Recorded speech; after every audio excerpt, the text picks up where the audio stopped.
Okay, then let's take a look at MACD and using it to look for what we call divergence.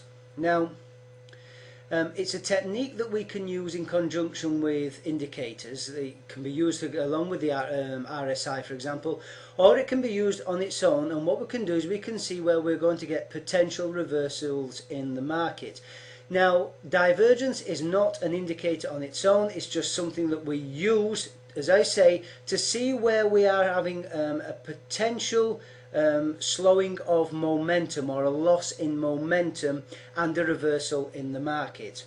So here we can see we've got the histogram, and as I've mentioned before, it very closely follows the actual direction of the trend. You can see there that we're making lower lows on the histogram and we're making lower lows on the trend. Again, it moves up and it moves up and it moves up right here. You can see that it's actually following the general pattern or the trend of the market. Okay, now it's when you can see here up, down, up, down, up, down, up, down, it's following the trend. Now it's when we actually see that it doesn't follow the trend of the market, and that's what we call divergence. So let's take a closer look, and I can give you an example right here.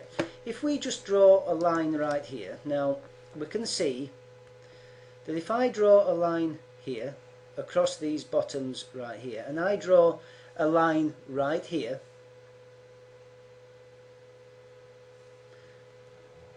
down here, what we can clearly see is here we are making higher lows, and here what we're doing is we're making lower lows. So there is in actual fact a change in how the histogram is reacting to the actual trend.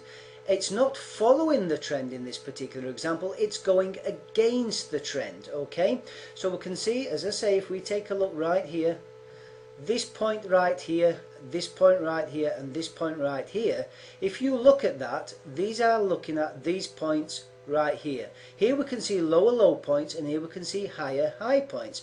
So we've got a divergence in the market. So what we do is we simply draw our trend lines to confirm this. We've got the trend line. We can draw the trend line right here across these bottoms here, and you can see now then what we've got is we've got what we call a divergence in the market. When this trend line, this particular trend line here, is moving up, this is what we would call bullish divergence. Okay, so we can expect the market to go from a short direction to a bullish direction, and that's exactly what it does here. It goes from being in a bearish move to a bullish move. So when you see that the market is opposite on the histogram to what the actual trend is doing, we can see, again, remember we're looking at it, this is making higher lows, whereas the actual market is making lower lows.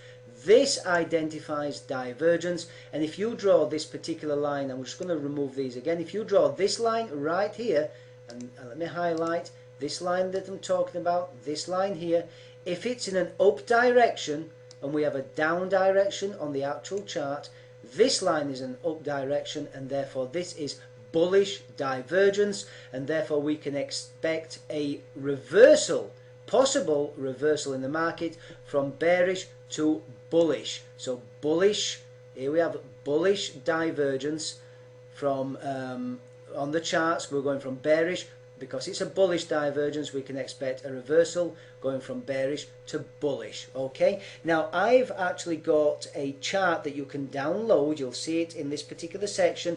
Download, pin it on your chart, and it's a chart which will help you identify when we're looking at bullish and bearish divergence. Okay, so now let's take a look and see if we can find some bearish divergence.